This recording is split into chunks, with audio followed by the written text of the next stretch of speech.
Hello दोस्तों, आज हम बात करेंगे यूपीएससी सीएससी 2023 या आईएएस 2023 प्रारंभिक परीक्षा में पूछे गए हिस्ट्री और आर्ट्स एंड कल्चर के प्रश्नों को। ठीक है, कुल 13 प्रश्न पूछे गए इन दोनों सेक्शन से मिला के। हम लोग हर एक प्रश्न पे विस्तार से बात करेंगे, ठीक है, और उनका डिटेल्ड सॉल्यूशन देखेंगे। और डिटेल्ड सॉल्यूशन इसलिए भी जरूरी हो जाता है, जैसा हम सभी जानते हैं प्रीवियस ईयर क्वेश्चन से कुछ ना कुछ प्रश्न अगली परीक्षा में पूछ ही लिए जाते हैं, इसीलिए पीवाईक्यूज सॉल्व करने की सलाह दी जाती है एस्पिरेंट्स को। ठीक है, तो हम लोग इसका इस लेवल पे डिटेल सॉल्यूशन देखेंगे कि चूंकि इस बार परीक्षा का थोड़ा वो बदला हुआ है, नजरिया भी बदला हुआ है प्रश्नों को पूछने का, तो यहाँ से संभावना है कि अगली बार भी क्वेश्चन कुछ ना कुछ पूछे जाएंगे। ठीक है, तो इसलिए इस हिसाब से भी हम लोग डिटेल सॉल्यूशन इसका बिल्कुल देखेंगे, और हम लोग ये भी देखेंगे किस सेक्शन से कितने प्रश्न आए हुए हैं। ठीक है, और प्रश्नों की कठिनता का स्तर क्या है, और प्रश्न हम लोग कितने, इन 13 में से हम लोग लास्ट में बात करेंगे इन 13 में से कम एक सामान्य अभ्यर्थी कितने प्रश्नों को कर सकता था। ठीक है, तो चलिए हम लोग विस्तार से देखेंगे। हम मेरे पास सेट सी है, और सेट सी से हम लोग शुरू करते हैं। सेट सी से 11वां प्रश्न है जो है भारतीय इतिहास के संदर्भ में अलेक्जेंडर री, एएच लॉन्गहस्ट, रॉबर्ट स्वेल, जेम्स बर्केस और वाल्टर इलियट किस गतिविधि से जुड़े हुए थे। ठीक है, तो अगर हम इसके आंसर की बात करें, इसका आंसर क्या है? इसका आंसर है आर्कियोलॉजिकल एग्जीबिशन से जुड़े हुए थे। ठीक है, पुरातात्विक उत्खनन से जुड़े हुए थे। अगर मैं बात करूं, चूंकि ये प्रश्न आपको कठिन लग रहा होगा, लेकिन ये प्रश्न आपको कठिन नहीं है। क्यों नहीं है? क्योंकि इन जो पांचों नाम दिए हुए हैं, इन पांचों नाम में से एक नाम ऐसा है जो कम से कम आपको पता ही होना चाहिए। ठीक है, क्योंकि इनमें से अधिकांश जो नाम है वो अमरावती स्तूप के उत्खनन से जुड़े हुए हैं, अमरावती स्तूप के उत्खनन से जुड़े हुए। और जेम्स बर्गेस महोदय जो थे, जेम्स बर्गेस महोदय जो थे वो थे एएसआई के डायरेक्टर जनरल भी रह चुके हैं। ठीक है, तो अच्छा, अब हम लोग पूरे हर एक पांचों नाम पे बात कर लेते हैं कौन किससे संबंधित है। ठीक है, क्योंकि हम लोग डिटेल्ड सॉल्यूशन देख रहे हैं। और अच्छा, इसके साथ साथ हमें यह भी ध्यान रखना है कि अब जब भी हमको पढ़ना है तो इस हिसाब से पढ़ना है कि उस स्थान का खोजकर्ता कौन है, कम से कम ये देखते चले। ठीक है, कम से कम हमारे सबकॉन्शियस माइंड में रहे। इसलिए ये क्वेश्चन अगर भविष्य में ऐसा क्वेश्चन कोई आता है तो हम लोग आसानी से उसको टैकल कर लें। अगर हम लोग बात करें अलेक्जेंडर री की, अलेक्जेंडर री तमिलनाडु में पलवरम जो है, जो तमिलनाडु में पलवरम है, वहां पे उन्होंने जो है कब्रों को उत्खनन करता है। ठीक है, तो तमिलनाडु के पलवरम से अलेक्जेंडर री ने कब्र प्राप्त किया, ये कब्रों को उत्खनन करता है। अच्छा, इस डिटेल्ड सॉल्यूशन को आप पूरा देखिएगा, तभी आपको इसका निश्चित तौर पे लाभ मिल पाएगा। ठीक है, और आप ये समझ पाएंगे कि प्रश्नों को हमें किस प्रकार से देखना है, किस प्रकार से हम लोग को अपनी तैयारी करनी है, जिससे कि अगली परीक्षा में या किसी भी परीक्षा में कोई प्रश्न आए तो हम लोग उसे आसानी से टैकल कर सके। ठीक है, तो पूरा देखिएगा प्लीज।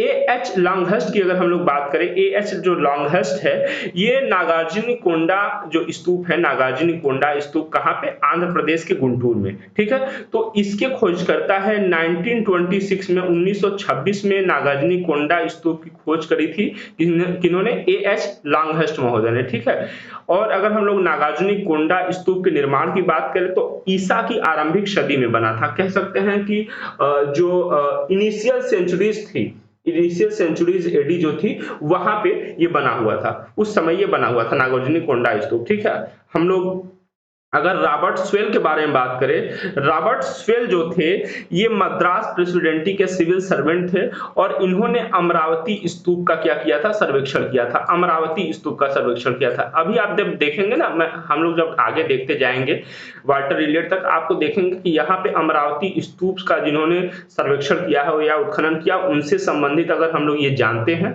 तो हम लोग इस प्रश्न को आसानी से कर सकते हैं। ठीक है, और अमरावती स्तूप क्यों? क्योंकि हम लोग अमरावती स्तूप की अगर हम लोग बात करें तो अमरावती स्तूप का जो निर्माण हुआ था मूल रूप से अशोक के शासनकाल में हुआ था। ठीक है, अशोक ने करवाया हुआ था। और ध्यान रखना है, अमरावती स्तूप इसलिए महत्वपूर्ण है क्योंकि यह बौद्धों का सबसे विशाल और शानदार रूप से निर्मित स्तूप है। ठीक है, इसलिए अमरावती स्तूप इसलिए भी महत्वपूर्ण है। तो इसलिए भी मैं इस क्वेश्चन को थोड़ा मॉडरेट टू हार्ड मानूंगा, क्योंकि अमरावती स्तूप बौद्ध निर्माण या बौद्ध स्मारकों में महत्वपूर्ण स्थान रखता सकता है, तो कहीं ना कहीं अगर हम लोगों ने पढ़ा होगा तो इन 2-4 नाम जो है इनमें से हम लोगों ने उसको निश्चित तौर पर पढ़ा होगा। ठीक है, अगर हम लोग रॉबर्ट स्वेल के बारे में बात करें तो ये अमरावती स्तूप का इन्होंने संरक्षण किया था, और रॉबर्ट स्वेल का विजयनगर साम्राज्य पे बहुत अच्छा वर्क है, और इन्होंने विजयनगर साम्राज्य पे एक बुक लिखा है, अ फॉरगेटन एम्पायर विजयनगर। ठीक है, इस टाइप का इन्होंने बुक भी लिखा है। विजयनगर से भी कई क्वेश्चन आए हुए हैं, तो वो भी हम लोग देखेंगे, और विजयनगर इसका बिल्कुल यूपीएससी का हॉट टॉपिक भी है, हर साल कोई ना कोई प्रश्न आ ही जाता है। अगर हम जेम्स बर्गेस की बात करें, जेम्स बर्गेस की बात करें, ठीक है, तो जेम्स बर्गेस भी अमरावती, देखिए कहां कहां, अमरावती हो गया, हम्पी हो गया, महाबलीपुरम का इन्होंने सर्वेक्षण किया था। और James Burgess ASI archaeological survey of India के ये क्या रहे हैं, डायरेक्टर जनरल रहे हैं। कब से कब तक, 1886 से लेके 1889 तक ये क्या रहे हैं, डायरेक्टर जनरल रहे हैं। तो एएसआई के डायरेक्टर जनरल रहे हैं, इसलिए भी जेम्स बर्गेस, चूंकि हम लोग क्वेश्चन कर सकते थे। अगर हम लोग वाल्टर इलियट की बात करें तो वाल्टर इलियट क्या थे, वाल्टर इलियट ये जो थे वो गुंटूर के कमिश्नर थे। गुंटूर कहाँ है, आंध्र प्रदेश में, आंध्र प्रदेश के गुंटूर में नागार्जुनीकोंडा स्तूप है, ये भी हम लोग जानते हैं। तो 1854 में ये क्या थे, गुंटूर के कमिश्नर थे, और जब ये कमिश्नर थे तो अपने इस कमिश्नरी के दौरान, अपने इस पद के दौरान इन्होंने अमरावती का भ्रमण किया, और अमरावती स्तूप का जो पश्चिमी तोरण द्वार है उसको खोजा था। और वाल्टर इलियट ने ही बताया था कि जो अमरावती स्तूप है वह बौद्धों का सबसे विशाल और शानदार रूप से निर्मित स्तूप है, वाल्टर इलियट। ठीक है, अच्छा हम लोग अमरावती के बारे में बात करें, चूंकि अभी एक जो धान्य कटक, एक अगला जो प्रश्न है उसको भी हम लोग यहीं पे देख लेते हैं। हाँ, ये क्वेश्चन है कि धान्य कटक जो महासंधिकों के अधीन एक प्रमुख बौद्ध केंद्र के रूप में विकसित हुआ या समृद्ध हुआ, वह निम्नलिखित में से किस क्षेत्र में अवस्थित थी। तो इसका जो ऑप्शन ए सही है, आंध्र प्रदेश में। ठीक है, ये जो धान्य कटक है ये कुछ और नहीं है बल्कि ये अमरावती का ही प्राचीन नाम है। ध्यान रखिएगा, धान्य कटक अमरावती का ही प्राचीन नाम है। ठीक है, अगर हम यहाँ पे कुछ अमरावती स्तूप के बारे में बात करें तो मूल रूप से अमरावती में जो स्तूप बनाया गया था वो अशोक के द्वारा बनाया गया था। ध्यान से सुनिएगा, ठीक है, अशोक के द्वारा बनाया गया था। और अमरावती में जो महास्तूप का निर्माण हुआ था वह सातवाहन काल में हुआ था। ठीक है, जो ये सातवाहन काल में महास्तूप बना तो इसको महाचैत्य या महाचेतीय भी कहा गया। वशिष्ठी पुत्र पुलमावी जो सातवाहन शासक था उसने इसका जीर्णोद्धार किया, पाषाण वेदिका बनाई, और जो अमरावती स्तूप है उसको कलाकृतियों से सजाया। ठीक है, अगर हम अमरावती स्तूप के निर्माण काल की बात करें तो 200 बीसी से लेकर के ठीक है 250 एडी के बीच में इसका निर्माण हुआ था। ठीक है, 200 बीसी से लेकर 250 एडी के बीच में इसका निर्माण हुआ था। ध्यान रखना है अमरावती स्तूप के बारे में, हमको ध्यान रखना है, क्या ध्यान रखना है कि इसकी जो खोज की थी मैकेंजी महोदय ने करी थी। किसने खोज करी थी, मैकेंजी महोदय ने करी थी। ठीक है, और इसको धन महाचेती या कट महाचेती भी कहते हैं। ध्यान रखना है कि अमरावती स्तूप में जो बुद्ध का अंकन मिलता है वह प्रतीक और संकेत दोनों के रूप में मिलता है। कैसे मिलता है, प्रतीक और संकेत दोनों के रूप में मिलता है। और अमरावती स्तूप का एक प्राचीन नाम और है, धान्य कटक तो है ही, अमरावती का प्राचीन नाम धान्य कटक तो है ही, अमरावती का एक प्राचीन नाम और भी है धरड़ी कोट इसका नाम है। ठीक है, मैकेंजी ने 1797 में अमरावती स्तूप की खोज करी थी, और यह मूल स्थान से अधिकांश रूप से यह नष्ट हो चुका है, इसलिए भी हमको यह ध्यान रखना है। मतलब मूल स्थान पे अपने यह जो है कि यह इतना क्षयित हो गया है कि मूल स्थान पे यह लगभग नष्ट ही हो रखा है। ठीक है, लेकिन इसका जो अवशेष है वह कलकत्ता में, मद्रास में और लंदन के संग्रहालय में रखा हुआ है, तो यह भी हमें ध्यान रखना है। ठीक है, चलिए अच्छा अब देखिए यहाँ पे अमरावती से दो प्रश्न आ गए, और अगर अमरावती स्तूप इसलिए भी महत्वपूर्ण है क्योंकि यह बौद्धों का सबसे विशाल स्तूप है, तो इस आधार पे मैं ये उम्मीद करता हूं कि हम लोगों ने ये पढ़ा होगा। ठीक है, तो देखिए आर्ट्स एंड कल्चर का टॉपिक है, और इससे हिस्ट्री भी बिल्कुल मिला हुआ है। चूंकि आर्ट्स एंड कल्चर तो हिस्ट्री का ही एक सब टॉपिक है, तो अगर हम लोग इसको देखे होंगे तो हम लोग आसानी से दोनों क्वेश्चन कर लेंगे। ठीक है, अब हम लोग अगले क्वेश्चन पे चलते हैं। अगला जो हमारा क्वेश्चन है वह है निम्नलिखित युग्मों पर विचार कीजिए। चूंकि इस बार प्रश्न ज्यादा खतरनाक इसलिए थे क्योंकि जो स्टेटमेंट थे लगभग 100 में से 46 क्वेश्चन पेयर्ड में दिए हुए थे। वनली वन सही है, वनली टू सही है, ऑल ऑफ द थ्री सही है, नन सही है। तो इस हिसाब से क्वेश्चन थे, इसलिए कठिन हो गया। ठीक है, पेपर कठिन हो गया। अच्छा, अगर हम स्थल की बात करें, बेसनगर। बेसनगर आपको ध्यान होगा कि बेसनगर विदिशा को कहते हैं और विदिशा मध्य भारत में अवस्थित था उस समय। विदिशा मध्य भारत का स्थान है और यही बेसनगर या विदिशा में हेलियोडोरस ने गरुड़ स्तंभ लेख बनाया था। किसने? हेलियोडोरस ने गरुड़ स्तंभ लेख बनवाया था। और उस गरुड़ स्तंभ लेख में हेलियोडोरस ने क्या कहा था? स्वयं को भागवत बताया था। क्या बताया था? भागवत, मतलब वैष्णव बताया था स्वयं को। ठीक है, भागवत का उल्लेख मिलता है। तो इस हिसाब से यह शैव गुफा मंदिर नहीं बल्कि यह वैष्णवाइट स्थल है। क्या है? वैष्णवाइट स्थल है, मतलब वैष्णव धर्म का स्थल है। ठीक, तो पहला ऑप्शन, तो पहला साइट और यहाँ पे वेल नोन फॉर, ये बिल्कुल गलत हो जाता है। ठीक है, तो एक तो निकल जाता है। अब हम लोग हेलियोडोरस के गरुड़ स्तंभ के बारे में थोड़ी और बात कर ले तो हेलियोडोरस का जो गरुड़ स्तंभ है, इसकी खोज किसने करी थी? इसकी खोज कनिंघम महोदय ने करी थी। किसने खोज करी थी? कनिंघम महोदय ने करी थी। और हेलियोडोरस का जो गरुड़ स्तंभ लेख है वह संस्कृत भाषा और ब्राह्मी लिपि में लिखा हुआ है। संस्कृत भाषा और ब्राह्मी लिपि में लिखा हुआ है। चलिए, हम लोगों ने इसके बारे में बात कर ली। तो बेसनगर जो है वो शैव गुफा मंदिर से संबंधित नहीं बल्कि यह वैष्णवाइट है, भागवत धर्म से संबंधित स्थल है। चलिए, तो एक तो ऐसे ही निकल गया। ठीक है, भाजा निश्चित तौर से बौद्ध गुफा मंदिर है। भाजा कहां पड़ता है, अब इसके बारे में देख लेते हैं। भाजा जो है महाराष्ट्र के पुणे में है और भाजा हीनयान बौद्ध धर्म से संबंधित है। किससे संबंधित है? हीनयान बौद्ध धर्म से संबंधित है। और भाजा पश्चिम भारत मतलब वेस्टर्न इंडिया में प्राचीनतम चैत्यगृह या विहार है।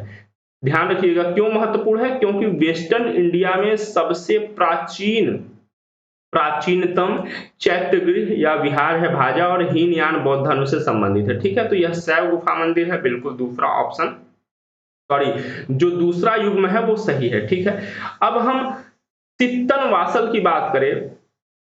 सित्तनवासल कहां अवस्थित है? सित्तनवासल अवस्थित है तमिलनाडु में, कावेरी नदी के तट पे। तमिलनाडु में कावेरी नदी के तट पे अवस्थित है सित्तनवासल।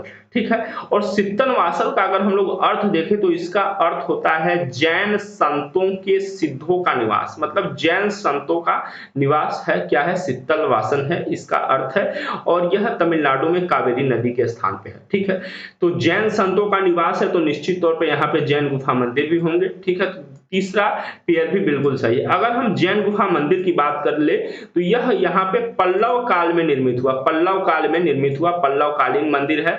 अच्छा, इस मंदिर में बाकी क्या क्या मिलता है? तो जैन तीर्थंकरों का चित्र उत्कीर्ण है, अर्धनारीश्वर का चित्र उत्कीर्ण है और पल्लव शासक महेंद्र वर्मन और उसकी रानी का यहाँ पे चित्र उत्कीर्ण है। तो इस आधार पे इसमें ऑप्शन बी सही होगा। ओनली 2 पेयर क्या है? ओनली 2 पेयर्स मिल रहे हैं। ठीक है, चलिए आगे देख लेते हैं। इसी हिसाब से हम लोग सारे क्वेश्चन देखेंगे और विस्तार से हम लोग बात करते हुए चलेंगे। अगर हम लोग अगला देखें तो निम्नलिखित कथनों पर विचार कीजिए। 7 अगस्त को राष्ट्रीय हथकरघा दिवस के रूप में घोषित किया गया है। ठीक है, और दूसरा जो कथन है 1905 में इसी दिन स्वदेशी आंदोलन शुरू किया गया था। ठीक है, अब अगर हम देखें तो 7 अगस्त को राष्ट्रीय हथकरघा दिवस शुरू किया गया है, यह 2015 से शुरू किया गया है। ठीक है, तो इस हिसाब से देखिए कितना महत्वपूर्ण है, 2015 से शुरू किया गया। और यह क्यों किया गया? यह किया गया क्योंकि 7 अगस्त 1905 को स्वदेशी आंदोलन शुरू किया गया था। तो दोनों कथन सही हैं। और इसके बारे में अगर हम लोग बात करें, स्वदेशी आंदोलन शुरू किया गया था तो 7 अगस्त को राष्ट्रीय हथकरघा दिवस क्यों घोषित किया गया? क्योंकि स्वदेशी आंदोलन से स्वदेशी उद्योगियों को तो लाभ हुआ था, लेकिन इन सभी स्वदेशी उद्योगों में सबसे जो लाभ हुआ था वह हथकरघा बुनकरों को सबसे अधिक लाभ हुआ था। इसलिए इस दिवस को स्मृति में रखने के लिए 7 अगस्त को राष्ट्रीय हथकरघा दिवस घोषित किया गया। ठीक है, अगर हम बात करें, ये जो स्वदेशी आंदोलन था यह लोकमान्य बाल गंगाधर तिलक की स्वदेशी विचारधारा पे आधारित था। 7 अगस्त को जो कलकत्ता के टाउन हॉल में जो एक विशाल सभा किया गया था, इसके सभापति कौन थे? तो इसके सभापति मणिंद्र चंद्र नंदी जी थे। ठीक है, मणिंद्र चंद्र नंदी जी थे।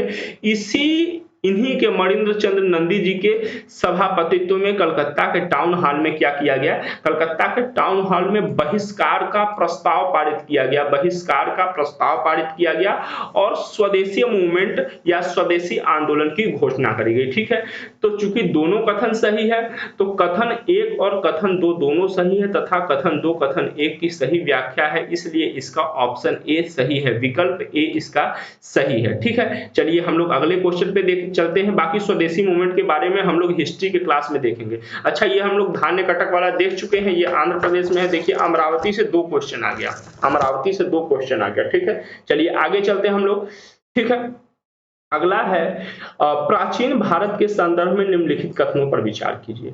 स्तूप की संकल्पना मूलतः बौद्ध संकल्पना है। नहीं, स्तूप की संकल्पना मूलतः बौद्ध संकल्पना इसलिए नहीं है क्योंकि स्तूप का जो सबसे पहला उल्लेख मिलता है यह सबसे प्राचीन, भारत के सबसे प्राचीन ग्रंथ ऋग्वेद में मिलता है। ठीक है, तो सबसे पहला जो उल्लेख मिलता है स्तूप का वह ऋग्वेद में मिलता है। और स्तूप का जो अर्थ होता है, स्तूप का अर्थ होता है ढेर या गुहा, ढेर या गुहा। चूंकि स्तूप चिता के स्थान पर निर्मित होते थे, सामान्यतः समाधि के स्थान पर निर्मित होते थे या चिता के स्थान पर निर्मित होते थे, इसलिए स्तूप को क्या कहते थे, चैत्य भी कहते थे। स्तूप को क्या कहते थे, चैत्य भी कहते थे। ठीक है, अच्छा अगर हम बात करें, अब 2 चीज हो गया, चैत्य और स्तूप में मूलतः अंतर क्या है। तो देखिए जो चैत्य होता था वह पर्वत गुहाओं को काटकर स्तूप के आकार का बनाया जाता था, स्तूप के आकार का बनाया जाता था, ध्यान रखिएगा, लेकिन उसमें किसी प्रकार का अवशेष नहीं रखा जाता था। ठीक, अगर हम लोग चैत्य की बात, स्तूप की बात करें तो यह समतल भूमि पर ईंट और पत्थर की सहायता से निर्मित होता था और स्तूप के जो ये भीतरी भाग होता था, स्तूप का भीतरी भाग जो यहाँ पे होता था, यहाँ पे कोई ना कोई अवशेष, किसी पात्र में कुछ अवशेष रखे जाते थे। तो प्रारंभ में अगर हम बात करें कि स्तूप का प्रयोग केवल मृत देह के भस्मावशेषों के ऊपर निर्मित समाधि के रूप में इसका प्रयोग होता था, इसलिए इसी तरीके से इसका अर्थ लगाया जाता है। तो जो दूसरा क्वेश्चन है, स्तूप आमतौर पे अवशेषों का निक्षेपागार होता है, तो हम लोगों ने अभी बात किया कि आरंभ में ऐसा ही होता था कि जो शारीरिक अवशेष होते थे उनकी भस्मावशेषों पर स्तूप समाधि के रूप में बना दिया जाता था। ठीक है, तो ये भी सही हो गया। अगर हम बात करें तीसरे ऑप्शन की, तो बौद्ध परंपरा में स्तूप एक संकल्प अर्पित या स्मारक संरचना होती थी। तो प्रारंभ में तो ऐसा होता था, ठीक है, समाधि के ऊपर बना दिया जाता था, लेकिन बाद में कालांतर में क्या हुआ कि बुद्ध और उनके अनुयायियों के जीवन के किसी भी घटना से संबंधित स्थल पर उस स्मृति को जीवित स्वरूप में रखने हेतु वहां पे स्मारक बनाया गया, ठीक है, बनाया जाने लगा। तो ये दूसरा भी सही है और तीसरा भी सही है। ठीक है, दूसरा भी सही है, तीसरा भी सही है, पहला सही नहीं है। ठीक है, अगर हम लोग थोड़ा और इसके बारे में बात करें, थोड़ा और बात कर ले स्तूप के बारे में, तो स्तूप कुल होते हैं 4 प्रकार के। देखिए यहीं पे थोड़ा हम लोग देख लेते हैं। ठीक है, स्तूप 4 प्रकार के होते हैं। पहला जो होता है पारिभौमिक कहा जाता है। पारिभौमिक मतलब केवल इसमें, पारिभौमिक स्तूप में केवल बुद्ध के द्वारा प्रयोग वस्तुओं को अवशेष स्वरूप में रखा जाता है। दूसरा जो स्तूप होता है वह होता है शारीरिक स्तूप। तो शारीरिक स्तूप में बुद्ध और उनके शिष्यों की अस्थियों या शरीर के किसी अंग को अवशेष स्वरूप में रखा जाता है। ठीक है, जो तीसरा स्तूप होता है वह होता है उद्देशिक। उद्देशिक में क्या होता है कि बुद्ध की जीवन की घटनाओं से संबंधित स्थलों पर स्तूप का निर्माण किया जाता है, जैसे अष्टमहास्थान पर निर्मित स्तूप इसमें आए जाएंगे। जो चौथा होता है वह होता है संकल्पित। जो चौथा होता है वह होता है संकल्पित। संकल्पित स्तूप असल में होते हैं छोटे स्वरूप के और ये मुख्यतः मनौती के रूप में बनाए जाते हैं। ठीक है, तो ये बौद्ध तीर्थ स्थलों पर निर्मित होते हैं। ठीक है, तो अगर हम प्रश्न की बात करें तो पहला नहीं है, क्योंकि पहला सही नहीं है, क्योंकि स्तूप की संकल्पना मूलतः ऋग्वेद में मिलती है, इसलिए एक जो कथन निश्चित तौर से निकल के सामने आता है कि जो स्तूप है, स्तूप का निर्माण बुद्ध से पहले भी होता था। क्या? स्तूप का निर्माण बुद्ध से पहले भी होता था। तो दूसरा और तीसरा सही है, इसलिए इसमें केवल 2 सही है। ऑप्शन बी ओनली 2 इसमें सही होगा, ऑप्शन बी सही होगा। चलिए आगे देखते हैं हम लोग। अगला हमारा क्वेश्चन है, प्राचीन दक्षिण भारत के संदर्भ में कोरकई, पुमपुहार और मुचरी किस रूप में सुविख्यात थे? ठीक है, तो असल में ये क्या थे? पोर्ट्स थे, ये पत्तन थे या बंदरगाह थे। ठीक है, ये तो हम लोग आंसर तो जान लिए। अब ये किस काल के बंदरगाह थे? तो यह संगम काल के बंदरगाह थे। देखिए संगम काल से भी कितने प्रश्न पूछे जा रहे हैं। ठीक है, संगम काल के बंदरगाह थे। अच्छा, अब बात कर लेते हैं कि संगम कालीन कुछ पूर्वी तट के बंदरगाहों की, कुछ पश्चिमी तट के बंदरगाहों की, और इनसे संबंधित कुछ और जानकारी ले लेंगे। तो जो अगर पूर्वी तट की बात करें तो ये जो कोरकई है, कोरकई जो है इसको कोलची भी कहते हैं, ये पूर्वी तट का बंदरगाह था। ठीक है, और कोलची मुख्यतः या कोरकई मुख्यतः पांड्य शासकों का बंदरगाह था। ठीक है, चलिए दूसरा जो है पूर्वी तट का बंदरगाह पांड्य राज्यों का ही है, पांड्य शासकों का है, सालियूर हो गया। तीसरा है निरपेयारू हो गया। चौथा हो गया पुहार, पुहार। ठीक है, पुहार या आप पुहार को कावेरी पट्टनम भी कहते हैं। क्या कहते हैं? सॉरी, कावेरी पट्टनम भी कहते हैं या पुमपुहार भी कहते हैं। तो जो ये पुमपुहार है या कावेरी पट्टनम है या पुहार है, यह चोल शासकों का बंदरगाह था, चोल शासकों का महत्वपूर्ण बंदरगाह था और पूर्वी तट पे था, भारत के पूर्वी तट पे था।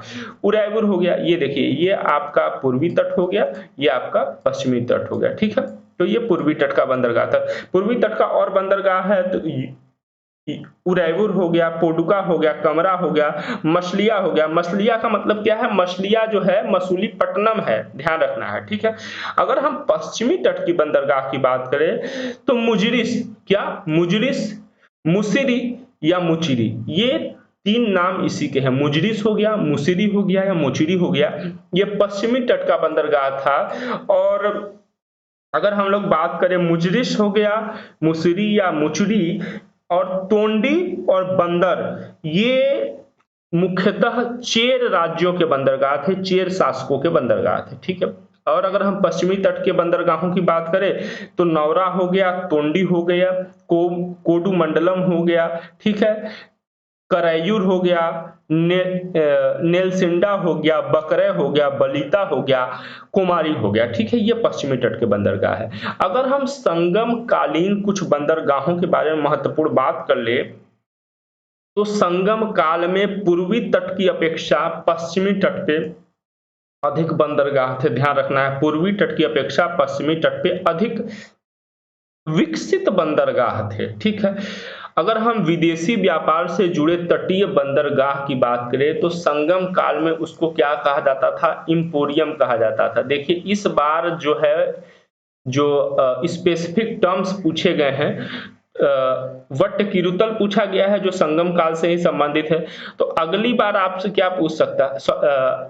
सॉरी वट किरुतल, हाँ, ये जो संगम कविता में जो है उल्लेखित किया गया है, तो अगली बार हो सकता है आपसे पूछ ले इंपोरियम किसको कहते हैं। तो इंपोरियम कहते हैं विदेशी व्यापार से जुड़े तटीय बंदरगाह नगर को क्या कहा जाता है? इंपोरियम कहा जाता है। ठीक है, संगम कविता में जो संगम कविताएं हैं उसमें सालियूर जो कि पांड्य राज्य का बंदरगाह था और बंदर जो कि चेर राज्य का बंदरगाह था, उनको सर्वाधिक प्रमुख बताया गया है। ठीक है, चलिए ये ध्यान रखिएगा। अब हम अगले प्रश्न पे आते हैं। अगला प्रश्न हमारा है, अगला प्रश्न है 54, निम्नलिखित में से कौन सा एक संगम कविताओं में यथावर्णित वट किरुतल की प्रथा को स्पष्ट करता है? वट किरुतल, अच्छा, इस प्रकार के टर्म्स बिल्कुल पूछे जाते रहे हैं। अब पहला जो ऑप्शन है कि राजाओं द्वारा महिला अंगरक्षिकाओं को नियुक्त करना, इस टाइप का प्रश्न पिछले 1-2 साल पहले शायद पूछा हुआ था, मतलब शायद 1-2 साल पहले पूछा हुआ था। किस साल पूछा हुआ था यह मुझे ध्यान में नहीं आ रहा है, लेकिन निश्चित तौर से पूछा गया था। वो विजयनगर शासकों के बारे में था। ठीक है, तो चलिए हम लोग पहले ऑप्शन से शुरू करते हैं। तो अगर पहला देखें कि राजाओं द्वारा महिला अंगरक्षिकाओं को नियुक्त करना, अगर पहले ऑप्शन में बात करें भारतीय इतिहास के नजरिए से देखें तो इंडिका जो हमारा जो मेगास्थनीज ने लिखा हुआ था, इंडिका में लिखा गया है कि मौर्य शासकों की अंगरक्षक क्या होती थी, स्त्रियां होती थी। ठीक है।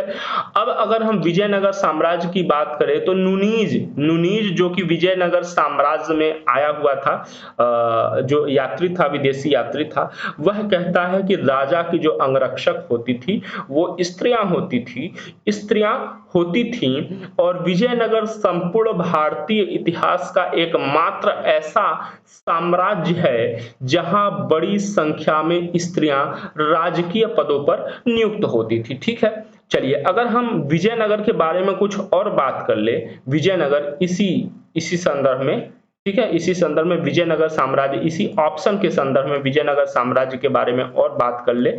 ठीक है। तो विजयनगर साम्राज्य में लिखते हैं नुनीज, लिखते हैं बारबोसा, लिखते हैं जो कि विजयनगर आने वाले यात्री थे, निकोलो कोंटी लिखते हैं। ठीक है।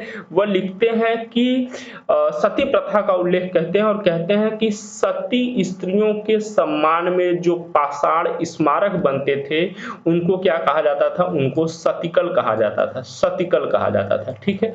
चलिए अब ये सतिकल क्यों महत्वपूर्ण है, हम लोग इसकी चर्चा क्यों किए, क्योंकि यहाँ पे वट किरुतल दिया हुआ है जो कि ऑप्शन डी सही है, युद्ध में पराजित राजाओं का आमरण अनशन द्वारा अनुष्ठानिक मृत्यु वरण करना, ये सही है। ठीक है।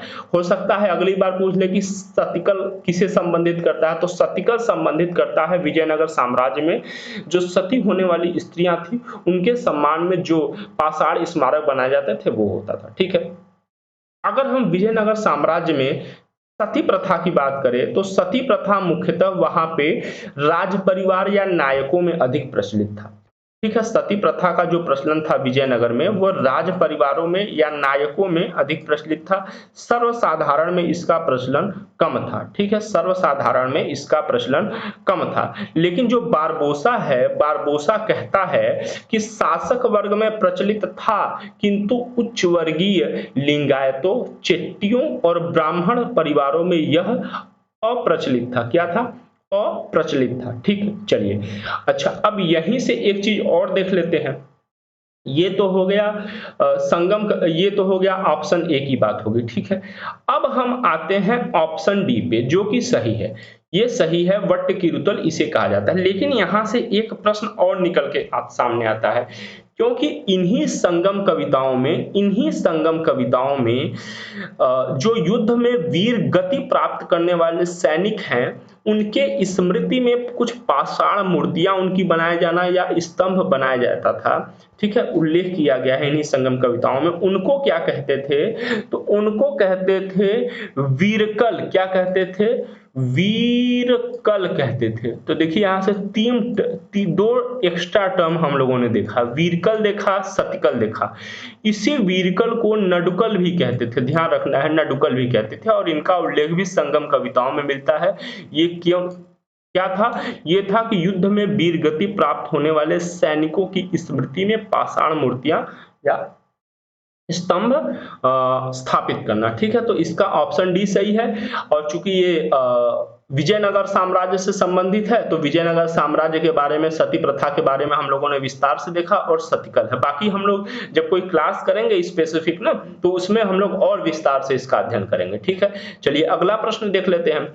अगला प्रश्न है कि निम्नलिखित साम्राज्यों पर विचार करिए, होयसल, गढ़वाल, काकतीय, यादव उपर्युक्त में से कितने साम्राज्यों ने अपने राज्य आद्य 8वीं शताब्दी, ठीक है, अर्ली 8th सेंचुरी का मतलब क्या हुआ?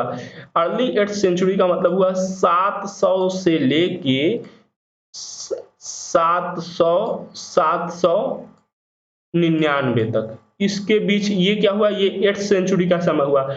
और अर्ली 8th सेंचुरी कहा जाएगा पहले 25 को 700 से लेके 725 तक के समय को क्या कहेंगे? 8th century, early 8th century करेंगे। ठीक है। तो इसका मतलब है कि अर्ली 8th सेंचुरी में कौन कौन से साम्राज्य स्थापित किए गए। अगर हम ये बात करें, शुरुआत से देखते हैं। होयसल क्या है? होयसलों की जो राजधानी है वह कर्नाटक में द्वार समुद्र थी। और होयसल जो राजवंश का जो स्थापना किया, या पहला जो महान शासक हुआ, पहला जो स्वतंत्र शासक हुआ, विनयादित्य हुआ, और यह 1045, ठीक है, 1045 में यह शासक बनता है। तो निश्चित तौर पर यह तो नहीं है, ऑप्शन ये निकल गया। ठीक है, अगर हम बात करें विनयादित्य इसका संस्थापक था, और विनयादित्य का उपाधि क्या थी, तो विनयादित्य की जो उपाधि थी वह गंग विक्रम थी। क्या थी? गंग विक्रम थी। दूसरा जो वंश है गढ़वाल वंश, गढ़वाल वंश को राठौर वंश भी कहते हैं। क्या कहते हैं? राठौर वंश भी कहते हैं। ठीक, और इसका जो संस्थापक था राठौर वंश का या गढ़वाल वंश का, वो चंद्रदेव था। कौन था? चंद्रदेव था। ठीक है, चंद्रदेव था। और उसकी राजधानी, गढ़वालों की राजधानी क्या थी? तो गढ़वालों की जो राजधानी थी वो थी आपकी कन्नौज थी। कन्नौज थी गढ़वालों की राजधानी। और गढ़वाल जो शासक करते थे, गढ़वाल शासक कन्नौज और बनारस के आसपास शासक करते थे। और गढ़वालों का जो राज्य उदय हुआ, यह गुर्जर प्रतिहारों के बाद इनका राज्य उदय होता है। ठीक है, तो यह भी नहीं था, निश्चित तौर पे यह भी नहीं था, राठौर भी नहीं था। ठीक है, चलिए अब काकतीय, गढ़वाल भी नहीं था। अगर काकतीय की बात करें, काकतीय की बात करें, तो यह पहले चालुक्यों के सामंत थे। मतलब जो काकतीय थे यह पहले पहले चालुक्यों के सामंत थे। ठीक है, बाद में 1162 के आसपास, ठीक है, 1162 में रुद्रदेव प्रथम हुआ। रुद्रदेव प्रथम हुआ, जिसने की एक स्वतंत्र काकतीय राजवंश की स्थापना की। काकतीय की जो राजधानी थी, काकतीयों की जो राजधानी थी वह कहाँ थी? अनुकोंड थी। क्या थी? अनुकोंड थी। अब हम ये भी नहीं है, निश्चित तौर पे ये भी नहीं है। अब यादव की बात करते हैं, क्योंकि ये 1162 में आता है। ठीक है, तो अर्ली 8th सेंचुरी में नहीं है। अब हम यादव की बात करें तो यह भी पहले चालुक्यों के सामंत थे। कौन थे? चालुक्यों के सामंत थे। ठीक है, और अगर इनके पहले पूर्ण स्वतंत्र शासक की बात करें तो 1180, आप देखिए यह भी अर्ली 8th सेंचुरी में नहीं आ रहा है। 1180 में भिल्लभ फिफ्थ या भिल्लभ पंचम इसका शासक था। भिल्लभ पंचम इसका शासक था या संस्थापक था। ठीक है, अब यादव राज्य की अगर राजधानी की बात करें तो देवगिरी थी। क्या थी? देवगिरी हम लोग बहुत अधिक पढ़ते हैं, या यहाँ से बहुत अधिक क्वेश्चन कब आते हैं? अलाउद्दीन खिलजी के समय में देवगिरी का बहुत विस्तार से चर्चा मिलता है। ठीक है, तो ये भी नहीं है।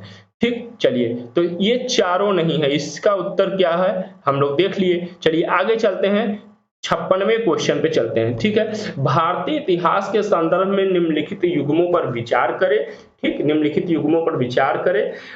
साहित्यिक कृति दिया हुआ है और एक तरफ रचनाकार दिया हुआ है। ऐसे प्रश्न हर साल परीक्षा में आते हैं। अब हम लोग जब साहित्यिक कृति देखेंगे तो उससे संबंधित जो उनके रचनाकार हैं उनके बारे में और भी हम लोग देखते जाएंगे महत्वपूर्ण रचनाओं को। अब हम देवी चंद्रगुप्तम की अगर बात करें तो निश्चित तौर पे देवी चंद्रगुप्तम विल्हड़ ने नहीं लिखा है। देवी चंद्रगुप्तम विशाख दत्त की रचना है, विशाख दत्त की रचना है। अगर हम विशाख दत्त की और रचनाओं की बात करें तो एक अन्य महत्वपूर्ण रचना है मुद्रा राक्षस। मुद्रा राक्षस के बारे में ध्यान रखना है कि मुद्रा राक्षस नाटक है जो कि एक नायिका विहीन नाटक है। ठीक है, और तीसरी महत्वपूर्ण रचना है विशाख दत्त की सुभाषितावली। क्या?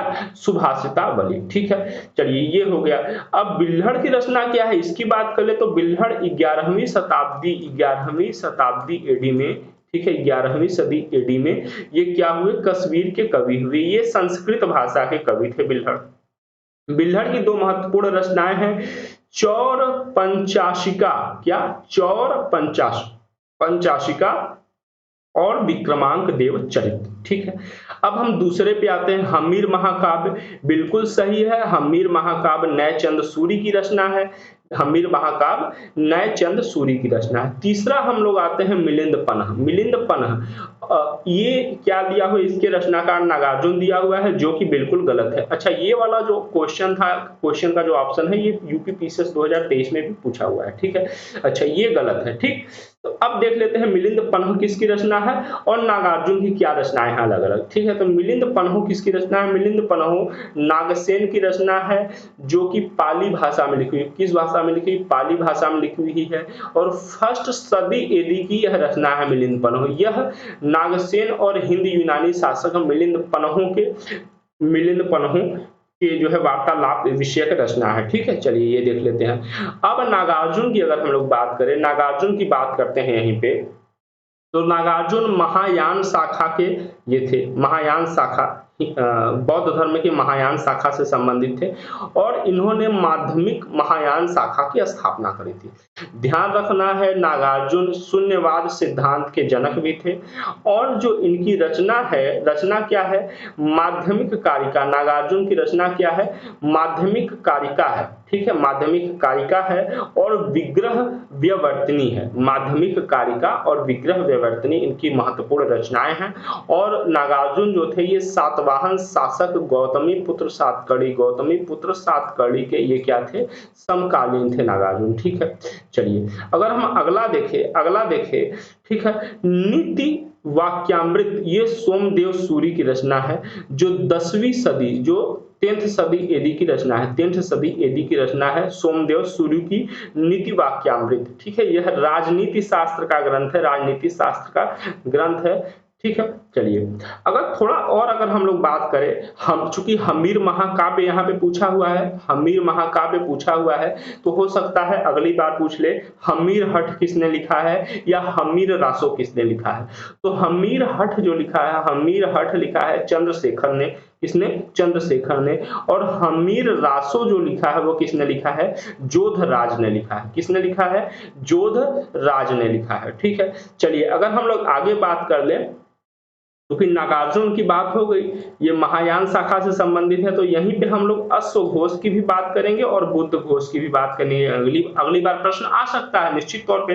तो जो अश्वघोष थे वह थे सर्वस्तिवादी बौद्ध थे। सर्वस्तिवाद किसका शाखा है, महायान शाखा से संबंधित है। अश्वघोष महायान शाखा से संबंधित है।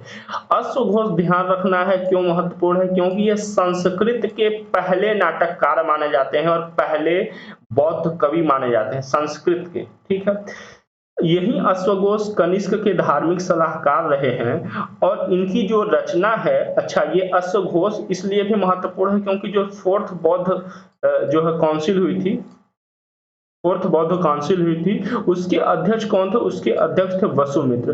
तो ये अश्वघोष इसी वसुमित्र के प्रतिनिधि थे, या ये कह सकते हैं कि उपाध्यक्ष थे। अगर हम लोग अश्वघोष की पुस्तक की बात करें, रचनाओं की बात करें, तो अश्वघोष ने बुद्ध चरित्र लिखा है संस्कृत भाषा में, सौंदरानंद लिखा है और सारिपुत्र प्रकरण लिखा है। क्या क्या लिखा है, बुद्ध चरित्र लिखा है, सौंदरानंद लिखा है और सारिपुत्र प्रकरण लिखा है अश्वघोष ने। अगर हम लोग बुद्ध घोष की बात करें, तो बुद्ध घोष जो थे थेरवादी थे। थेरवादी मतलब हीनयान शाखा से संबंधित थे बुद्ध घोष। ये बुद्ध घोष हीनयान शाखा से संबंधित थे और ये पाली भाषा के विद्वान थे। किसके विद्वान थे, पाली भाषा के विद्वान थे। और बुद्ध घोष की जो रचना क्या है, बुद्ध घोष की रचना है विशुद्धिमग्ग। क्या है, विशुद्धिमग्ग इनकी रचना है, विशुद्धिमग्ग। ठीक है, चलिए अब हम लोग आगे देख लेते हैं, थोड़ा अगले प्रश्न पे चलते हैं। अगला प्रश्न है, आत्मा केवल जंतु और पादप जीव की संपदा नहीं है बल्कि शिलाओं, प्रवाहित जलधाराओं एवं अन्य अनेक प्राकृतिक वस्तुओं की है जिसे अन्य धार्मिक संप्रदाय जीवित नहीं मानते। उपर्युक्त कथन प्राचीन भारत के निम्नलिखित में से किस धार्मिक संप्रदाय के मूलभूत विश्वास को प्रतिबिंबित करता है। देखिए अगर इसका उत्तर देखें तो जैनिज्म है। जैनिज्म क्यों है, यह जैनिज्म क्यों, क्योंकि जैनिज्म कहते हैं, जैनिज्म आत्मवादी है। वो कहते हैं कि सभी चीजों में प्राण होता है, सभी चीजों में जीवन होता है। ठीक है, तो चलिए अब यहाँ पे चूंकि बौद्ध और जैन, ठीक है, बौद्ध और जैन से हम लोग देख रहे हैं कि काफी क्वेश्चंस आ रहे हैं। ठीक है, तो अब हम लोग देख लेते हैं बौद्ध धर्म के बारे में और जैन धर्म के बारे में। ऐसे पॉइंट देखते हैं जो निश्चित तौर पे वहीं से परीक्षा में प्रश्न पूछे जाते हैं। क्या बौद्ध और जैन धर्म में समानता क्या है, बौद्ध और जैन धर्म में अंतर क्या है। तो पहले हम लोग बौद्ध और जैन धर्म में सिमिलरिटीज की बात करेंगे, क्या इनमें इक्वलिटी है, क्या सिमिलरिटीज है। तो अगर बात करें सिमिलरिटीज की, तो देखिए बौद्ध और जैन दोनों वैदिक कर्मकांडों को नकारते थे और वेदों की अपौरुषेयता मतलब कि वेद जो है ईश्वर द्वारा रचित है, इसको भी नकारते थे, इसका भी विरोध करते थे। अहिंसा पर दोनों समान रूप से बल देते हैं, सदाचार पर समान रूप से बल देते हैं। कर्मवाद, पुनर्जन्म और मोक्ष को स्वीकार करते हैं, अपने पंथ के प्रचार के लिए भिक्षु संघ की स्थापना की बात करते हैं और जाति प्रथा में अपना अविश्वास दर्ज करते हैं। ठीक है, चलिए ये सिमिलरिटीज हो गई। अब हम लोग इनमें मुख्य अंतर की बात करेंगे। ठीक है, मुख्य अंतर की बात करेंगे, इनमें क्या डिफरेंसेस है। देखिए, बौद्ध धर्म जो है वो मध्यम मार्गी है। क्या है? मध्यम मार्गी है। और जैन धर्म अतिवादी है। अतिवादी मतलब जैन धर्म जो है किसी भी चीज को अति मतलब उसको बिल्कुल हम कह सकते हैं काया क्लेश की बात करता है, कठोरता की बात करता है। ठीक है, तो इस हिसाब से जो बौद्ध है वह कठोर तप को नकारते हैं और काया क्लेश को नकारते हैं। लेकिन जैन धर्म कठोर तप को स्वीकार करता है, काया क्लेश या शरीर त्याग को स्वीकार करता है। बौद्ध अनात्मवादी है। बौद्ध अनात्मवादी कहने का मतलब यह है कि बौद्ध यह नहीं कहते कि सब में आत्मा है। बौद्ध निर्जीवों में आत्मा की बात नहीं करते। लेकिन जैन धर्म जो है वो आत्मवादी है। जैन धर्म क्या है? आत्मवादी। वो कहते हैं कि नहीं, आत्मा सब में होती है, समान रूप से होती है। ठीक है, और बौद्ध जो है वो नग्नता के विरोधी हैं। जैन में नग्नता अनिवार्य रूप से माना गया है। बौद्ध धर्म ने अपने समय की कुरीतियों पे क्या किया? तीव्र कुठाराघात किया। अपने समय की कुरीतियों पे बौद्धों ने क्या किया? तीव्र कुठाराघात किया। ठीक है, लेकिन जैनों ने अपने समय की कुरीतियों पर उतना तीव्र कुठाराघात नहीं किया, बल्कि अपेक्षाकृत वो नर्म रहे कुरीतियों के प्रति। और वर्ण व्यवस्था का विरोध करते हैं बौद्ध। वर्ण व्यवस्था का जन्मना, वर्ण व्यवस्था मतलब जन्मना वर्ण व्यवस्था का विरोध करते हैं। और जैन धर्म जन्मना वर्ण व्यवस्था का विरोध नहीं करता है। ठीक है, ये डिफरेंसेस हो गए। चलिए, हम लोग यहाँ से देख सकते हैं। बाकी हम लोग कभी किसी दूसरे क्लास में हम लोग जैन और बौद्ध धर्म के बारे में जब पढ़ेंगे तो विस्तार से देखेंगे। अभी केवल क्वेश्चन हम लोग देख रहे हैं। और कहाँ, अच्छा, ये हम लोग जो व्याख्या देख रहे हैं, मतलब मुझे उम्मीद है चूंकि इसी बार पेपर का पैटर्न थोड़ा चेंज हुआ है, तो निश्चित तौर पे एक आध साल इन्हीं ऑप्शन से ही क्वेश्चन बनाए जाएंगे, या इन्हीं क्वेश्चंस के हिसाब से अगले साल भी 2024 में भी क्वेश्चन बनेंगे। तो इसलिए भी ये महत्वपूर्ण है। आप लोग देख लीजिएगा। ठीक है, देखिएगा, पूरा देखिएगा और ध्यान से देखिएगा। कुछ नए पॉइंट मिलेंगे तो नोट्स बना लीजिएगा। अगला जो प्रश्न है, विजयनगर साम्राज्य के इनमें से किस एक शासक ने तुंगभद्रा नदी पर एक विशाल बांध निर्मित किया और नदी से राजधानी तक कई किलोमीटर एक नहर और कुल्या का निर्माण किया? तो इस प्रश्न का जो उत्तर है ऑप्शन ए, देवराय प्रथम सही है। अच्छा, यहाँ जो बांध निर्मित किया, इस बांध का क्या नाम था? तो इस बांध का नाम था हरिद्राबाद। क्या था? हरिद्राबाद था। यह 24 किलोमीटर लंबी थी। कई किलोमीटर? कितनी किलोमीटर? 24 किलोमीटर लंबी थी। ठीक है, और जो देवराय प्रथम है यह संगम वंश का शासक है। संगम वंश का शासक है। हरिहर द्वितीय का उत्तराधिकारी है।